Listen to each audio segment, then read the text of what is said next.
So that's probably like the craziest thing I've ever done is ride a horse drunk in urine-soaked jeans from Aeropostale.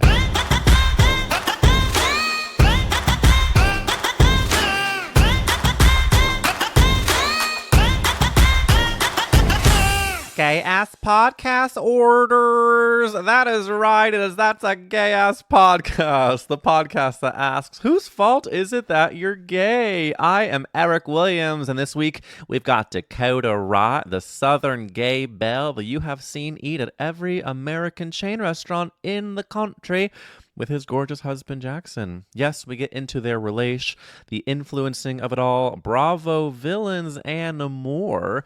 But first, there's kind of like a lot of fooking stuff happening behind the scenes of the pod. First things first, the Netflix Is a Joke Festival is already a month away, so the Gay Ass Live show is happening May 9th, and get your tickets because the lineup is coming together, and trigger warning, you will gag.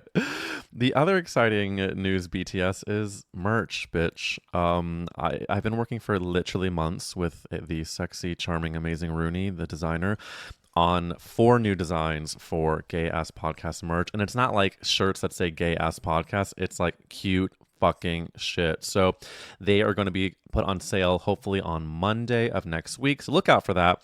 And you're going to want to get your hands on some really hot, funny designs. Finally, we just hit 80 subscribers on the Patreon listening to those Gay Ass Sex Diaries, which 80 might not sound like a lot, but it's huge to me. I thought getting to 100 was going to be impossible, but I think we're going to get there sooner than I realize. This week's Gay Ass Sex Diary is my favorite thus far, and there's going to be a 10-minute clip after Dakota's interview, but the full thing is at patreon.com/gayasspodcast, and this week the subject is not anonymous, and he is so hot. It's Connor Tierney, and the ep is called The Verse Top Who Sent a Married Man to the Hospital. Get into it. And we're going to get into this episode with Dakota Wright. We discuss his messiest slut period, his favorite fast food resto, and at the end of the ep, I spill one of my favorite quote-unquote kinks, because the Patreon is infiltrating the main pod. Sorry!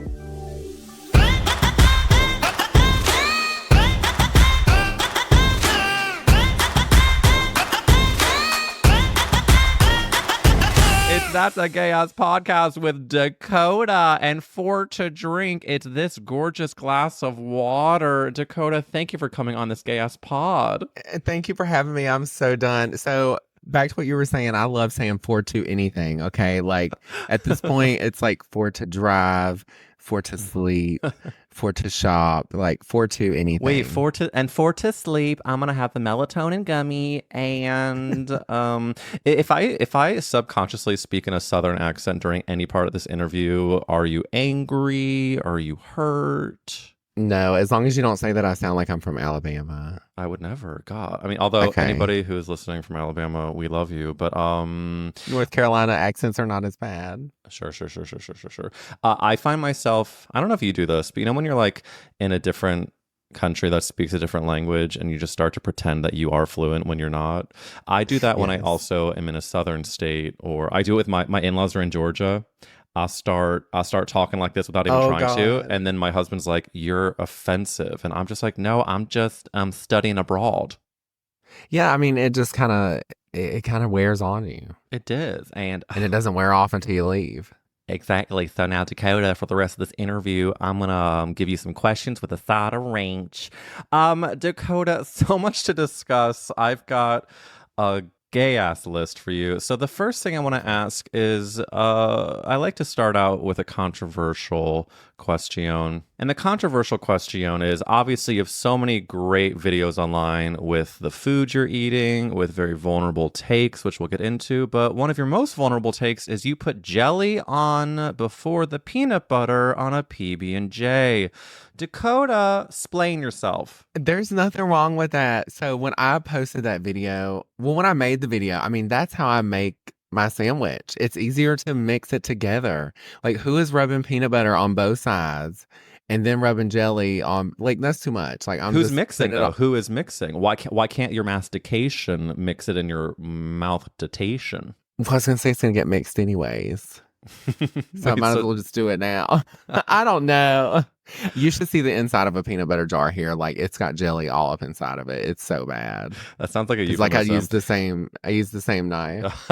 I, but by the way, isn't it so empowering to know as an adult, your peanut butter jar can be as messy boots as you wish? I feel like as a kid, like when it's your parents' rules, it's very gauche. But Yeah. you're what, 30 something, you can have as messy of a jar as you want, I'm 31. bitch. Yeah, nobody's checking my peanut butter jar except for Jackson. Well, you and Jackson are such a stunning couple, and I have a lot to discuss when it comes to your backstory. But for anyone who doesn't follow you, who should be now, is you obviously go to all these different restaurants. You and Jackson talk about your orders, but it's in the most like silly gay ass way. Before I ask about specific restaurant takes, because we are going to go there, can you give me the BTS on like the job of it all? I, as a gay person putting out gay content, would love to know how you have made this twerk. Well, I mean, I'm still kind of like trying to figure it out now. You know, when we started doing this, we just did it like once a week, and everybody on TikTok was kind of doing it. And I just kind of wanted to jump in on the fun. And then we kept doing it, and everyone stopped, and we just kind of kept going. So now it's kind of like my thing. And it got to the point to where like the videos were longer, you know, we had more jokes, we were including, not including people, and brands would just like reach out to me and want me to not even review their food. They just want me to go order something, you know, that's new on the menu Yeah. and just show it on camera. So it's really like this sweet spot where a brand doesn't have to make sure that I like something or not. They don't want me to try it on camera, but I will not do a video for a paid collab somewhere that I don't fuck with like that. Like we're not doing Golden Corral or anything like that for a paid collab. We have limits and boundaries, mama. Yeah. So then Yeah. I have noticed when you post these videos, like a lot of time it seems like it's just you and Jackson going to the places, like Chili's orders. Is Uh-huh. Chili's paying you? No, so I've done like paid collabs with them, Uh-huh. but shockingly, they've never wanted me to do a Chili's order. Like they've always wanted me to do like a vlog, or they Uh-huh. want me to go and, you know, like do a close up of certain items on the menu. They've never asked me to go and do like the normal organic thing, But other which is other which is fine with me. other places have where they're like, Yeah. Yeah, TGI Friday is probably the biggest one. do you have to put on those videos? I'm really getting in the weeds here, but do you have to put on those No. videos like the ad of it all, or okay. Yeah. Yeah, and plus like we're not Michaela makeup, okay? Like I'm not gonna get on here and lie to people about my brand deals and stuff like that. I hate that so Oh, much. me too. And I think that's what I like to talk. It's why I like to talk to people like you and really get into the BTS, because it's an interesting time that we live in where we have a lot of autonomy to create our own shit and also build a business off of it that actually Mhm. does bring joy to people's lives. And so I think that's why it's admirable that you are open to talking about it, because it is inspiring, Oh and yeah. it's not something that everyone can do. And I think the influencer space gets a lot of flack because there are a lot of monsters in the space. So there's also a lot of people who are content creators who really do bring just like pure joy, and that I think I think you're putting a good face on like the creator space. Well, thank you. I mean, what a stunner. I do it because it's fun. Like, you know, now I do like all kinds of different videos, and I Yeah. do it because it's fun. And if I can make a brand deal out of it, or if the app is going to pay me for, you know, like a certain amount of views, then Yeah. it's really just like a paid hobby. For sure. Well, Yeah. what you're not paid is to be a gay person, but you do have to blame someone. So, Dakota, I'm going to ask you the famous podcast question. Whose fault is it that you're gay? Who do we blame, babe? So I'm blaming Tyra Banks and America's Next Top Model because you know, I sat and thought about this in all those years that I had nobody to play with, right? Because I had no friends in school, Sure. no family members my age. Sure. I was at home watching reruns of America's Next Top Model on CW, Miss J. Alexander, all them. I'm blaming all them. Miss J is a huge part of the success of the ANTM universe. Oh, yeah. Didn't you always Absolutely. want to walk like Miss J walked? And I'm sure you tried. Oh, I was literally like in my room twirling, and like when they would do photo shoots like in like water or like they had like Yeah. the super, like crazy things, I would try to recreate it myself with like my little Nikon, and it would Oh my never turn God. out right. By the way, I think we did grow up in a time where because the phone cameras were not as accessible, we had to make do with our Nikons. And I also had one of those like brick cameras. A Uh-huh. friend of mine, we would create home videos that were, debatably cancelable because of some of the quote unquote short films we would make, just like being like offensive jokes. But you had to create your own magic, and I'm sure your Nikon camera captured you serving cunt. Oh, I was doing all kinds of stuff. I would lock myself in like the guest bedroom because it was neat, and I would like record myself doing all kinds of stuff. I love that. Is there, when you think about the Tyra Banks of it all, is it that you enjoyed her ability to be so unhinged, like when she passed out and told the girls that they were going to like Bangkok or something?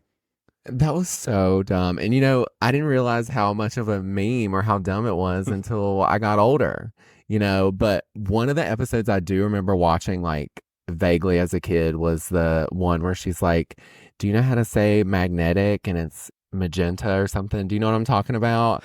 And it's like a Very, clip. very She's vaguely. like, yeah, she's like reading off of a prompter, and then she would like really drastically hand out the photos. Oh yeah, Like yeah, I was yeah, at yeah, yeah. home doing all that shit. Yeah. Well, that to me was such a good peak. Speaking of BTS, like I loved watching the models have to do a commercial shoot. There's another clip where there's a model who's like she has to walk through a whole party and Jade, yeah. yeah, and oh yeah, and Jade, and she had to like kind of improvise with the people holding the drinks and the guests, and it's just the editors knew what they were doing when they gave us that like 7-minute commercial take.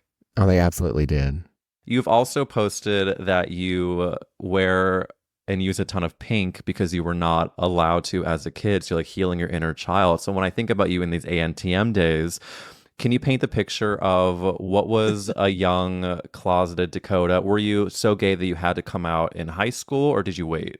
Well, I've never really like been in the closet, Mm. like even in middle school when people would ask me if I was gay, I would just say I don't know or just be like, why does it matter? Mm. Because I didn't know what it was. Like the label was kind of given to me more before I figured out what it was, just Yeah. because of like my mannerisms and stuff. But yeah, I mean, the picture is just me and like a little tank top and little short shorts. There's pictures of me online somewhere on one of my socials of me in like pink dresses and shit. And I had like blonde hair. Mhm. I don't know what happened when I hit puberty. It turned like brown. Yeah. It's just you're a versatile queen when it comes to hair couleur. You also tweeted there was a prompt that says what happened in 2004, and you tweeted I was a little gay boy at home wishing I was Lindsay Lohan. So That was me. Yeah. what part of Lindsay did you want to be? Was it Parent Trappy? Was it Mean Girly? I've always just had, like, I've been drawn to her ever since Parent Trap. And I know this is like low key kind of fucked up for me to say, but like, I even live for her downfall, Mm. because I feel like she's so strong and she got through it. And like, 2004 to what, 2008 was like the era of pop culture. Oh yeah. And that was me at home reading all the tabloids, reading the blogs. There was like some New York blog that people would write about like Tinsley Mortimer. I was reading all that. Like I was into all of it. So that's what I was doing as a kid. Like maybe I need to blame that pop culture for being gay and not Tyra Banks. Well, I love that you're so Bravo forward in a lot of your posting as well, because I'm also a girly that loves the universe. But do you? Who's your favorite housewife, like of all time? And this is going to tell me a lot about you. Oh, Jesus H, what a test. My favorite housewife of all. And here's the question back to you so I can narrow down. Is it someone that was in their heyday of housewifery, or that has continued to be my favorite to this day? Well, just think like overall performance, like their heyday, how they are now, if they're still on the show, like their heyday could be so good that like they could totally be a flop now, Yeah. like, and they still be on top. Okay, so my answer has changed. It used to be, and it's no longer this, but you can probably guess that it used to be Bethenny Frankel, because in her heyday, I know, in her heyday though, on the show, she knew how to deliver television. She knew how to rile up the girls and could read a bitch down flat. However, She's fucking insufferable. I can't stand her. Oh, the And talk about you know downfall. what? You know what? I'm just going to say this now because she's probably going to listen to this or somebody will clip it or I something hope and so. she'll go on a rant about it. But she literally has an ED and she's on TikTok promoting it all the time. I've had to block her. I can't deal with it anymore. Like, it's so triggering to me. Well, And it's she. a little embarrassing to watch at her old ass age, you know? Oh, I do know. I just wonder, like, at what point is she going to hit a public rock bottom where she has no choice but to get help? That's what I wonder. I don't know. I mean, I don't know. Because she's always been, quote unquote little, you know, on the show. Yeah. But like now that she's on TikTok, and I can talk about this stuff because I've had 2 eating disorders. And so, people try to get upset with me when I like really go there, but like I've been there, so I just feel like she shouldn't be online giving the advice that she's giving, to probably young girls that scroll across her videos and see them. Because Absolutely. she is a public figure, like, Yeah, and when you the know. history books look back on her and think that a woman with such a public ED on the internet had a company called Skinny Girl, it feels like a 30 Rock Skinny plotline. popcorn, I mean, skinny this. I mean, her popcorn is gross. Her dressings are nasty. The margarita mix is nasty. Like, give it up. that dressing Indulge a is little bit. no Newman's Own, honey. It sure ain't. But anyways, we got side rail. I just can't stand. So her and Vicky are probably my top 2 most hated. I can't stand them. But again, the Cannot tough stand thing them. about Vicky is she had a heyday. But I agree that She sure did. she's become monstrosity. Monster. Isn't there like a career website called Monster? She became monster.biz. I think that my all-time favorite would probably be a cross between Nene Leakes or the one that you are probably not going to like about me, but I'm a public Kyle Richards apologist. There's nothing wrong with that. I like Kyle. Oh, thank And I God. love Nene. Yeah, no, I like Kyle. I don't think she does a good job at trying to play the fence very well. Yeah, yeah, yeah. Like Yeah, yeah. she's always on everybody's side, Well, and also at some watching, point, especially like being a gay podcast host, I'm watching her clearly be in love with Morgan Wade and then not publicly proclaiming that. That's been a little tough because we know at the minimum they had an emotional affair. yeah, and there's nothing wrong with that. Like, but I get it. She's from that generation, Kathy, and then everyone else that she has to like, impress, whether she wants to admit it or And not. that's a funny thing that I think kind of like transcends the housewives talk for anyone that doesn't even, know who these people are that's listening now, which I'm sure most of you do. But there's Matt, my husband forced me to watch the Mauricio Netflix show with, the real estate moment. Hmm. And Hmm. watching Mauricio talk to his daughters about being in separation from their mother, and they were so upset that they found out via TMZ and not from their parents. And then he just said, well, I thought your mom told you. And then hearing about how bad their communication has been during all of their issues, it really like comes to mind the generational gap of how our therapized generation at least knows when we're in crisis that we need to process it, where I feel like a lot of our parents' generation or that age still is dealing with the ramifications of not actually confronting what is going on within themselves or with their partner. Absolutely. Yeah, absolutely. Well, that's actually kind of a beautiful segue to talking about you and Jackson, because I love the dynamic between you two, but in doing my research, I had forgotten that Jackson proposed to you during the Watch What Happens Live after show, and that He did. is iconic. I know. And I didn't even know like it was gonna happen. Like, I kind of had a feeling he was gonna propose because we had just went to like look at rings and stuff like that right before. But we had had this trip planned to New York like for a long, long time. And Yeah. really we were just going to go to Times Square and to go to the Wendy show because I'm in Oh. love with Wendy Williams. And thank God over a 3-day trip we got to go twice. To Wendy? Yes.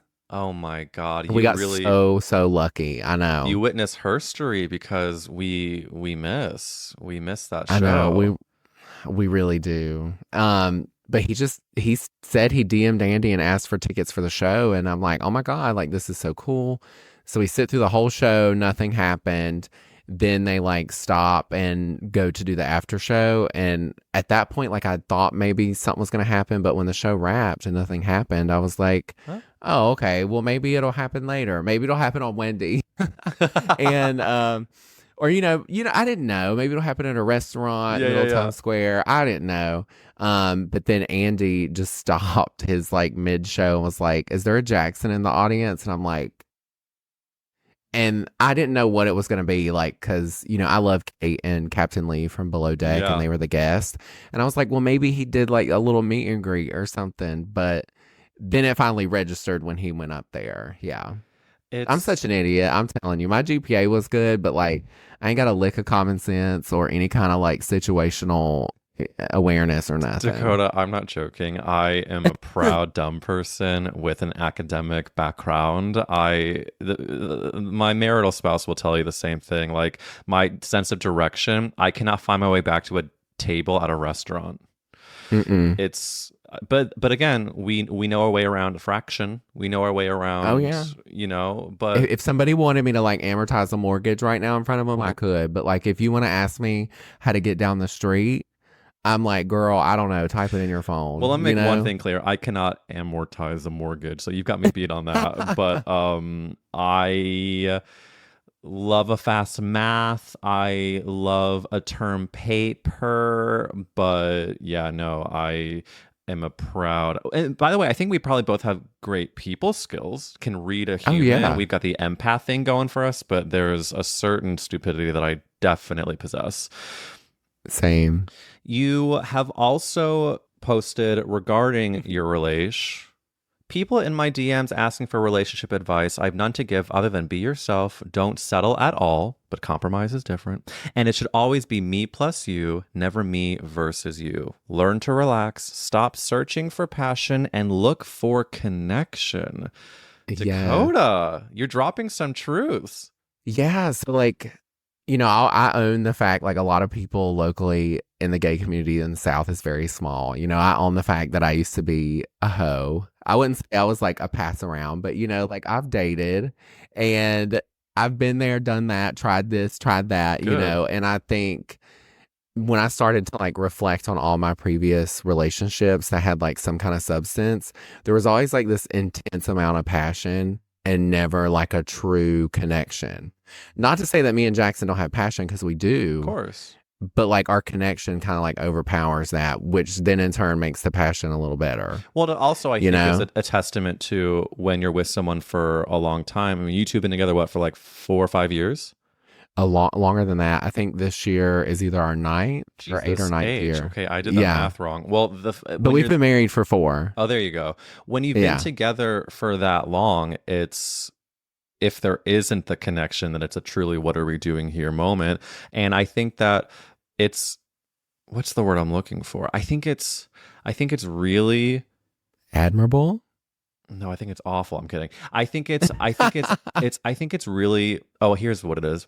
I think it's really insightful to say the difference between the passion and the connection, because especially in the era when you're able to meet so many people with the apps and just like with the social media and seeing so many people around, I think it is easy to look for the passion first. But me being me, if you mention the phrase "hoe phase," I'm going to ask you about it. Were you? Go for Oh, it. by the way, you live in Charlotte, correct? Yes, a So little. It's not like a little town, but it's a suburb of Charlotte called okay. Huntersville. So that Renee is Rapp is from here. oh, It's a big deal. It's a big deal. that is a big deal, and that gives that's a horse of a different color. I'm gonna say this. I usually don't like to say this type of BTS, but I feel safe with you, and we deserve. Renee Rapp is one of those people who I have grown to obsess over, and I did try to get her on the podcast, and I recently did receive a no. However, it was a no for now, and we're going to manifest that me meeting Dakota of NC is going to give me this lesbian. Maybe. Bitch. Your hoe phase in the gay South was this, how would you characterize it in terms of were we on a grinder bender? Are we on a gay bar rector? Not really like a gay bar rector because we don't have that. Well, so I grew up in a town called Winston-Salem once I turned 18. And so that's where I lived. And there was one gay bar. You didn't want to be there. I mean, it was not good. And then Greensboro, I'm not sure if you've ever heard of Greensboro, Oh, yeah, North that's pretty Carolina, gay, but right? it is now. Yeah. Back then it was not. I mean, we had like one straight club that did a gay night. Mm-hmm. So like the bar scene has never really been that girl. So yeah, it was like Facebook. There was another website. I think it was called, it's still out. It's like where you answer the questions and you can like see what your match is. Oh, yeah, yeah, yeah. I can't think of the name of it. It's like on the tip of my tongue. So I would use that. And then Grindr was there, but like you would scroll and it would be like nobody for like 200 miles just because. Blank grid bonanza. Yeah. I mean, it's different now. Like when my friends are on it and I'm like, let me see that. You can like swipe pictures now. Like it's because back the last time I was on it, like you couldn't do anything like that. Wow. Like, yeah. So then you met these people via the sites, and then did you like to host or travel? I would usually travel mainly because I lived at home. Oh, sure. And I'm a Southern lady, so you don't bring anyone back unless you're going to marry them. You're a Southern lady, so you go to get fooked in their living room. Yeah. Did you have a specific type of men's that you were going for? No. So like even now, I would say I tend to like lean more towards like muscles with like a little bit of what they call beef, I guess. Like a beefy guy. I don't want anybody that's as small as me. But I think like when I was like trying to figure like my sexual life out, then I was like willing to try pretty much anything and everybody that I just found attractive. I find it so weird when people have these hangups where they're like, oh, like no short guys. Oh, I don't do glasses. Oh, they have a mustache. Like I'm just like, this is like, why does that stuff matter? Yeah, like, no, I mean, it does, but it doesn't. Well, it's also I think people are too uptight. I think so too, and I think people also decide one thing and then they feel like they can't evolve past that decision. And 1000%. I also get made fun of sometimes by my friends by them saying like, I want to fuck everyone, but like, sorry, I just think people are beautiful. But I'm also like a horny girlina that can find a lot of men attractive. Sorry. Yeah, I think everybody has like something about them that sets them apart from everyone else. Like we got to stop lumping people into like categories because like my husband is buff, right? Oh yeah. But then like, and I love it, but then I go to like Gold's Gym or something and see somebody with like the veins and all. I'm not into that. I'm into muscles, but I'm not into that. But I could be if it was like somebody different, just not that, so it's all situational hotness is what I like to call it. Situational hotness is a very spot on phrase.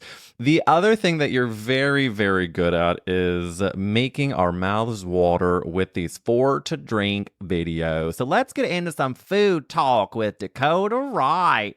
Let's do it. You have been to many gorgeous American chain restaurants. Now, recently when I was going through the vids, I found easily Sonic, IHOP, Cheesecake Factory, Taco Bell, Chipotle, Red Robin, Longhorn, Olive Garden, and the list continues. Dakota, if you had only one more meal before they put you in the electric chair, where's she going? Okay, first of all, I'm arguing. I'm getting 2 meals. One is fast food, one is fast casual. Okay. Now that that's settled, fast casual, going to Chili's. That's my death row. I want one of everything on the menu. That's fast casual. One of everything. Yeah. Fast food. Wait, before you answer fast food, can you tell me why have I not been to Chili's? I don't think. You've never been to a Chili's? If I have, it was like one time in 11th grade.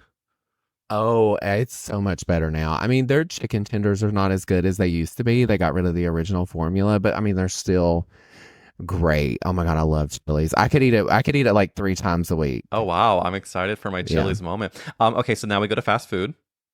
Okay, have you ever heard of Cookout? Have I ever? I have had a few stints in the South when I was doing a little traveling musicale, and those milkshakes. Yeah, that's my fast food pick. And for anybody listening that hasn't been there, I'm so sorry. You got to find where one is and just drive to it. The South you just got to get in the car and drive. They know their fast food options. What's your go-to? What do we for to eat at Cookout? Cookout. So I get a big double burger tray. So I'll eat anything, but I usually get this tray, a big double burger tray with everything on it, except for the lettuce. So hold the lettuce. I don't like it. Okay. It's usually wilted. And then I get the chicken quesadilla and the white cheddar cheese bites. And then I get the walk-in taco, which is just like a Dorito bag, like crushed up with like ground beef and sour cream in it. Oh.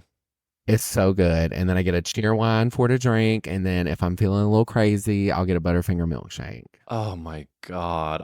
And I will eat it all in one sitting. Yes, you will. There's something about even just picturing the menu of a Cookout with all the options that you can put into a milkshake, the Butterfinger of it all, you can mix them. Oh yeah. That's the thing that I love about watching your videos too, is it makes me go back to my favorite experiences there. Like when I used to drive to a Sonic and then just sit and hope that they would come out in the roller skates and then be able. They walk now, the bitches. Lazy. I want them on the rollerblade. Yeah, where the fuck are the scooter wheels, bitch? I don't want the four blades. I want the inline skates coming out there. Wait, why do you need inline? Because I don't like the four. Come on now. Like four blades is giving grease. You're the one that I twant. Well, like the four wheels. I mean, I don't know what the name of those are called. I need the inline so I can like kick when I'm skating. Oh, yeah. Okay. So now we're like, you are the Sonic server. I'm literally the Sonic server. Yeah, bitch. That would be an iconic series. Could you imagine, like, if I went and worked, not me cosplaying as like fast food folks. I can't. Well, it's giving like Gwyneth Paltrow putting on a fat suit a little bit. It's giving a little seeing how the other half lives as the fast food workers, which is usually always falling on deaf ears. So exactly, but I think there's a way to do that would really actually be iconic. And what I do love about these videos too is you, and like you mentioned before, are really honest about your history with food stuff. And can you talk about where you're at on your journey with creating content that is about the love of food, but also your history with it, and how you balance the difficulty of that with putting out, this positive content? Yeah. I'll start out by saying when I first started these videos, I wasn't in a great place. Mm-hmm. I would still I would restrict like really bad, like 5 days a week. And then the other 2, I would go out. One of those 2, we would film the videos. And now I'm at a place where I'm never going to say I'm healed. Okay. Like I dealt with anorexia. I do think I'm healed from that. Mm-hmm. I don't think I'm ever going to be healed for the binge eating because I do still track my calories and stuff like that. It comes from like a more of a control thing, but I do let myself go over, what they say. But now I just eat whatever the fuck I want every day, and it's either on camera or not. And I just take it meal by meal instead of trying to worry about it. Of course. So like, I would say I'm like 95% of the way there, but I don't think I'm ever going to be like 100. Which I think is a really healthy perspective to have, because it can be a slippery slope for anyone dealing with any sort of difficulty if you say, all right, I'm all done, and then the work stops, because of course we're wired the way we're wired based on a lot of different factors. And the control thing for you, it's relatable, because I think I have a sense of control that really where my anxiety comes from. I mean, I literally these days am waking up with like pretty fast thoughts about what I should be doing, either for work stuff or personal stuff, and I think for me it does stem from the control of it all. Do you think any part of that control for you has anything to do with growing up queer, or where do you think the control comes from? Yeah, so I do think it's like directly correlated. So I'm in therapy regularly. Mm-hmm. I go probably once or twice a month. I was diagnosed with obsessive compulsive personality disorder. And I had no idea that was even a thing, like different than OCD. Yeah. And I think it manifested just, based off the work in therapy, I think it manifested itself as a very young queer kid. Always worried about people looking, always worried about, how's my voice going to be? How am I going to stand? Whatever. And I think that's how it all started. And then I think it plays into the food and and all that. It's even more impressive to see you grow into living so authentically, because the world, especially when you're in a place like the South or where I grew up in the Midwest, where whether they want this to be the message or not, the message is, how now, brown cow, don't be a homo sow. It's like anything we have that is leaning towards being gay or being who we are, it's like, no, that's bad, and please I'm don't gonna do hone that. in on that shit. Yeah. I'm gonna hone in on it. Yeah. We I think as adults, and I like that you've said this in some of your work online, which is like, you're healing your inner child. You are almost, it feels like in a way, a positive rebellion. And I think that sometimes for us queer adults, it can be one of the most healing things to do, which is the fuck you is being as twirly whirly as we can be. I know. And I think hearing you say that, I think the biggest twirly whirly I've ever done is get the pink car, because like, I've always wanted a pink car, because I mean, if you were to walk in my house right now, like everything's glittery. Yeah. I've got like glitter sunglasses, everything's bedazzled, cups, you fucking name it, right? But I think that was like the ultimate, like, okay, I'm here, like, I don't care anymore. What is Jackson's relationship to all of the pink and the twirly whirly? I mean, he also seems to be like a magical unicorn too. Yeah. Yeah. I will say, like, our coming into queerhood journey is a lot different. Yeah. We both went to like elementary school, middle school, and high school in Southwest Virginia. His high school, though, was like a fraction of mine. So I know at that point he went through a lot of stuff that I didn't. Because there was more attention on him, you mean? Yeah. Because his mom was a principal, and I think his graduating class had like 80 people. Yeah.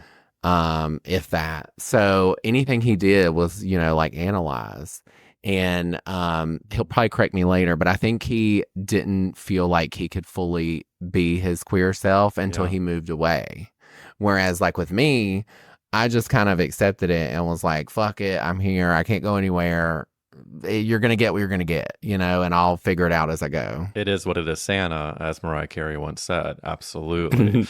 Yeah. No, I relate to Jackson, because my graduating class was quite small as well. And it's not something I really have taken too much time to think about, but my school experience, I not only had a small class, but I also had a straight twin brother who was could supply an exact comparison to what I wasn't. And what I wasn't was like an athletic straight guy who was good at chemistry, good at all the other stuff. But God, he did AP Chem and I don't understand it. But it's very, very interesting to have these peeks into, especially growing up in places and living in places that are not these giant gay cities, but still being able to thrive and drive our pink cars. The other thing, though, that we need to discuss for this gay-ass podcast is the next famous podcast question, which is, Dakota Wright, if the world was ending, you could only save one character actress, who would you save? I feel like it's just got to be so obvious. Jennifer Coolidge. Oh, and can you say her name one more time so we can hear the last name again? Jennifer Coolidge. Oh, Coolidge. Say it one more time. Coolidge. No, you said it differently the first Coolidge. time. There you go. Coolidge. Coolidge. Jennifer Coolidge. I love the answer. Loved her. Yeah. And by the way, if I may say, you and Jennifer Coolidge could also like be like in the same family. Oh my God, we totally could. So like people. So here's the thing. Let me break this down for you. So here's the thing. Like, Jackson is a little funnier on his delivery, but when it comes to like day-to-day moments where you're just like, you can't fucking turn away, I'm the one that the camera needs to be on, kind of like Jennifer Coolidge, because just everything she does is so unintentionally funny. I mean, we have to go back to the video that was the video of the moment for months, which is the slow pan up of the camera and then her going, Hi. Yeah. Like, I did this video where we were in Olive Garden and there's like a margarita right here. And I'm just like, and Jackson was like, don't post that. Like, nobody's going to laugh. And I'm like, Okay, and then I post it and it gets almost 4 million views. So suck on that, just because I just felt, I mean, that's just the kind of shit I do on a daily Well, basis. by the way, separate of the Jennifer Coolidge of it all, I do love the inside scoop into the dumb fights we have with our menses, in especially when it comes to like the doubt and then what actually does do well. Because the amount of times I've had a stupid idea that Matt was like, "Do not, that is insane," and sometimes we gotta honor our bussy truth. Jennifer Coolidge for me is a stunning answer for you because I envision gay Legally Blonde, and I think Dakota Wright would absolutely. Would you play the Jennifer Coolidge role or would you be Elle? 1000%. I would be Jennifer Coolidge. I would be her in Legally Blonde. I would be her in White Lotus. Like, I mean, that's me. Like, you would give me a script and want me to act, and I wouldn't be able to do it. But if you just were like, here's the character, here's this personality, go out there and figure it out, I would nail it. Oh God, it's so will manifest that for you. And if I'm Elle's a little too prissy for me. No offense. no But offense to the other gays that love okay. her. Yeah, or even the gals that love her, but she's a little too prissy for me. I'm a little raunchy and not that I don't have a lot of decorum. God, I love that. What would you say is either the raunchiest part of your personality now or the raunchiest thing you've done in your history? Um I've done some pretty raunchy things. I was just talking, well, this is kind of gross. So I was just telling somebody about this. We were having a conversation if we've ever pissed ourselves on accident or on purpose. And I was like, oh, I totally have. So I was at this nightclub. There wasn't a bathroom anywhere. Well, there was, but there was a line. I didn't want to wait in line. And I was wearing black jeans. So on the middle of the dance floor, I just pissed myself because I was drunk. And I was like, I ain't waiting in line. I think I was what, 21 at the time, 20, something like that. Well, then met this guy. He come and picked me up that I had met a few days prior. And then he took me to his farm at like 3 a.m. to look at his horses. And then I vomited everywhere on the horse property. So that's probably like the craziest thing I've ever done is ride a horse drunk in urine soaked jeans from Aeropostale. And that man ended up being Jackson. It wasn't. That is a beautiful tale of Southern trash. Your urine Literally. soaked jeans as you bare back a stallion. That is really quite beautifully filthy. There's Matt and I recently went to Dan Savage has this porn film festival called Hump, and we drove to Long Beach to see the showing with a friend of ours, and one of the films was a gay couple who was basically trying all these new sexual things. It was actually really kind of sweet because they were experimenting and see what they were into. And they tried to pee on each other, and they were in the bathtub, and they were also trying to film it to like capture it for this film. And they were saying that not only was the pee part like a little tough for them, but also like holding a camera, holding a phone over your dick as doing you pee everything. on their, yeah, it kind of took them out of it. But I do know I have some, Judies who would not mind a pee on a face, and I wish them well. I really, I kind of love that you can zero in on a kink that doesn't harm anyone, but it's also kind of filthy. Like that's delicious. I'm gonna be honest here. Mine's not nearly in that category, but if I sometimes will see like an armpit, Are you into that? a little bit. Wait. Keep going. If I see What part of the armpit? well, the hairy part. Oh, well, that's normal. I feel like Oh, you're people talking are about into like, you thought I was like going to talk about fucking an armpit? or that, or like what do they call it? Like natural smells or Oh something. no, I'm not a rank bitch, but Yeah. I do know that those exist. I mean, this is so for full transparency, I've started this new sex diary interview that's been on the Patreon, and it's been very fun and exciting. A lot of people are joining, and they should. But now because I do that, it's starting to now blend into the main podcast, which is maybe not a great thing, but here we are. But I might have been intimate with someone in the not so distant past, and people like pits, and they went to nuzzle into mine and press a tongue to it, and I was wearing deodorant, and that was. So did they like eat it? Well, they didn't like it. They went, Oh. And Well, you live and you learn. You live, you learn. I mean, I was gonna circle this whole conversation back to like gay trauma. So I think part of the reason why I would giggle at the thought of him wanting me to do that is because I have a shy bladder. And Oh. as a kid and like as a middle schooler and high schooler, like I could walk into a bathroom, there could be 10 urinals. I'm going to the stall because Oh, I yeah, get so I that. think that had a lot to do with it too. I would change in the stall in PE class. I had such Hmm. body hair trauma that I would change in the stall, and literally the fucking asshole PE coach would be like, "If anybody changes in the stall again, I'm gonna dock your grade." And I was like, "Who? Why do you care where the fuck I change?" But I just shaved my whole body anytime I knew that I was gonna be in PE, and that talk about trauma. Well, Yeah. God, I didn't know we were gonna get into pit talk and fucking pee shit, but I'm so thrilled we did. And unfortunately, we have to end this gay ass conversation with a final question I did not prep you on. Dakota, if pop culture of 2004 to 2008 made you gay, as did Tyra and Miss J on ANTM, what is keeping you gay today? Is it a porno? Is it a homo? Is it a pop culture? Talk to Mo. I have the lamest answer. What is it? The lamest answer. The Real Housewives. Not I think lame that at is what all. I think that's what's keeping me gay. And it shook because they are carrying on their backs. Because now that we have to do the final follow up, what's your favorite franchise, favorite city? Okay, I'll be super quick. I could talk to you about this all day. I need to come back for a Bravo Yeah, you episode, do. like Yeah, a you do. strict. Okay.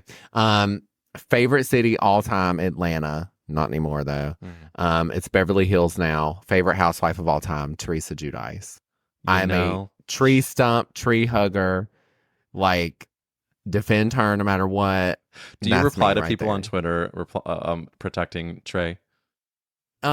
So I won't engage with people Okay, if okay. they are like vile Some of on the tree things, you huggers know? are roof Oh stoof. my God. And I'm like, listen, I'm a tree hugger too, but we ain't gotta act like that. Yeah, yeah.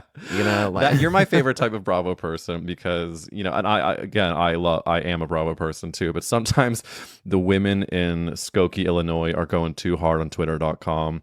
Dakota Wright, a perfect guest, a perfect but tell the girls, where can they follow you on the interweb? so I'm on Instagram at Dakota Wright, TikTok at Print Fairy. Don't ask.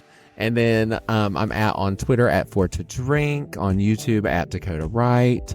And I think that's everything. Dakota, a goddamn honor, and I'll see you at the cookout. All right. Bye, girl. Such a joy, that Dakota Wright. And to tag us, go to social media. I want to hear if you enjoyed this episode. Let Dakota know. But before we say goodbye, as promised, here is a free preview of this week's Gay Ass Sex with Connor Tierney, the first top who sent a married man to the hospital. Love ya. So this is the 4th episode of this Gay Ass Sex Diary, and I'm thrilled to be here with a very sexy friend of mine. Now, tell me, handsome man, what would you like to reveal about how we know each other? We met at a like Sunday fun day party called Hot Dog with you and your husband, and yeah, from there we've been friends ever since, I think. And the rest is herstory. Now, I want to get straight into this slutty discussion because you identify as a slut, correct? Yes, big ol' slut. Okay, good. Okay, good. So your most recent slutty adventure was mere hours ago. Is it true that you got home at 6 in the morning? I did get home at 6 in the morning. Well, I got home at 3 in the morning, and then I actually left my house at 6:30 in the morning to continue my night. So Wait, well, let's get into that. What was the night last night? Was it one of those big gay parties? yeah, it's a party called Horse Meat Disco, and it's always at like a downtown warehouse, and it's just like walls to walls, like shirtless, sweaty guys, or naked in most parts. And then yeah, it usually goes till 4 a.m., but got busted by the cops at 2:30. And I No, definitely was in the middle of my role. And so not I the I had to like middle. Uber home, and that's why like I stayed up forever. So I just like was laying in bed like I'm so horny and Truly. so amped up. I don't want to go to bed. Well, I'd love to watch the Malcolm in the Middle sequel, Slut in the Middle of his role at Horse Meat Disco. So obviously there's the New York Horse Meat Disco. This was the LA Horse Meat Disco. Are they like, it doesn't matter, but they're put on by the same people? Is that okay? So how was last night's Horse Meat Disco before the cops got in there? Did you find yourself being a slut, or was it mostly just a drug-induced dance? I actually was like pretty well behaved until I did hook up with one of a guy in our friend group that I thought was cute. And I just was like, right situation, right time in the dark room. And he's like, I don't bottom. And I was like, I suck dick, put it in my mouth. And there we go. That's a beautiful modern Romeo and Juliet. This is a friend that is in your group. How do you feel post? Well, first of all, how was the dick sucking? Did you enjoy? It was good. All my friends in my friend group are married, so it's kind of like big no pressure about that Mm, sort of stuff, which is great. So it was good to kind of just be like, oh, that was as hot as I expected it to be. And there's no real like big consequences just because yeah, and I'm friends with his partner, so it's like it's really like no biggie. It just, you know, can't like just hook up with him at random friend right. like hangout dinners and stuff. Had you seen his dick before? No, I had heard about it. And I heard it was nice, and it was. Oh, I love that so much. And I assume the partner would not feel any sort of weird way about this? No, his partner and I have flirted before, and like I could see us in the future maybe like hooking up too, but it's really like a no pressure kind of deal. Ugh, I love this. The modern gay friendship of fuking. So you sucked in this dark room. Was that the first and only dick you sucked at this horse meat disco, or were there others? It was. I did make out with a few guys, but like I said, like also like the later it goes, the more, more inhibitions lower, more people get more comfortable. They want to sneak into the dark room, take a look, and then they see someone and they end up hooking up. Kind of how it like usually goes. But yeah, it because it got busted at like 2:30, and it was pretty empty in there most of the night. And a lot of guys hook up on the dance floor. I don't know. It's like it like ebbs and flows in weird ways. This is also like I mean, I only started going to these parties when I moved here, and I moved to LA a year and a half ago about Hmm. now. You're a St. Louis girly, aren't you? I am. Okay, yeah. So like in the Midwest, we don't do this here. We Yeah, don't yeah, yeah, yeah, yeah. we don't have these like I mean, we had like raves, but we definitely don't have dark rooms. And I think it's because like, indecency charges and stuff would be probably pressed a lot crazier in the Midwest. Yeah. Um, and that was like I mean, I'm a huge slut. I thought I was a slut in Kansas City.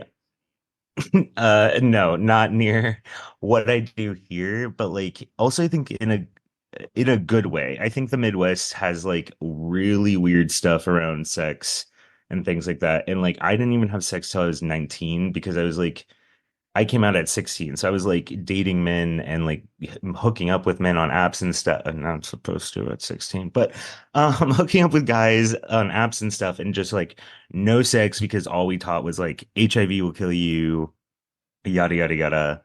And now with like modern medicine of prep and doxypep now, which I've been on for about a year, and it really like takes the worry off of you, which is crazy, which helps you like face, the Midwest bullshit and kind of like relax into yourself because I think a lot of people are just held back by like the anxieties of it all that we're all raised Yeah. around or what you hear.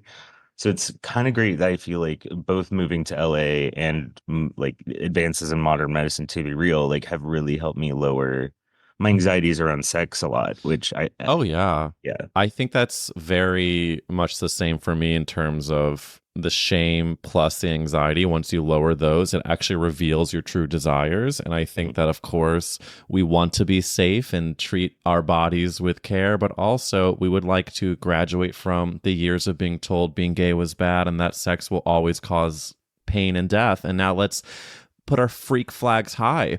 When you were in the Midwest, however, if I may put my investigative journalist hat on, what would you say was the sluttiest thing you did living in the Midwest versus the sluttiest thing you've done in your past year on the West Coast? I would say I did a lot more public sex in the Midwest than I do here. But it's Oh, because like when I came out, I couldn't hook up at my parents' place because they weren't cool with it. And so I was yeah. constantly like sneaking around and be like, meet me in a stairway, meet me in this trail. It was like nonstop public sex. And that pretty much ended the minute I mean, like public sex is hot, sure, but I'm not like fiending for it. Like it's not my like particular kink I really crave.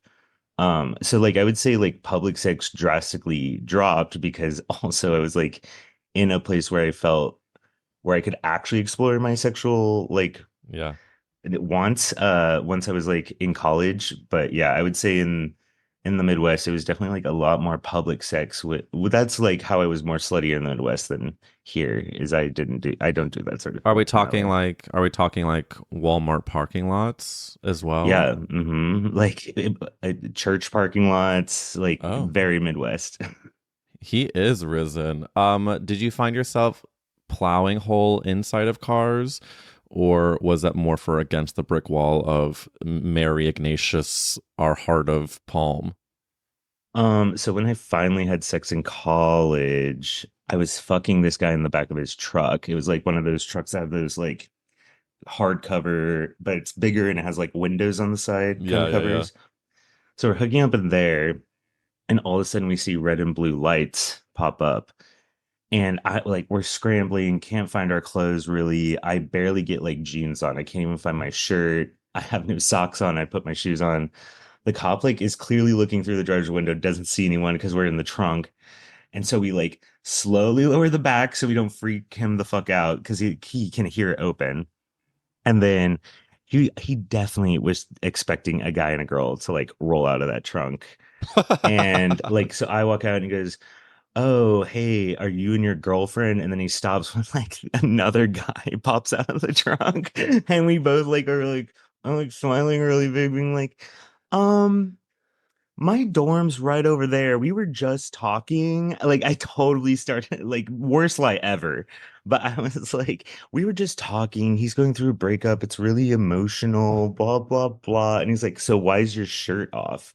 I was like, fair question. It's my shirt's off because, well, he was cold. When he gets sad, he gets cold, and I wanted Yeah. to Yeah, body heat really helps with depression. So yeah, but somehow he gave us just like I think he was more uncomfortable with the fact it was like gay guys than like anything that he just like quickly gave us a warning. It was like, go back to your dorm, don't be doing this. Like it was like right next to a park is the bigger issue, and we didn't see that because it was like the dead of night. But Well, I love that your gayness freaked out the government employee cop so much that he was just like, just get out of here, faggots.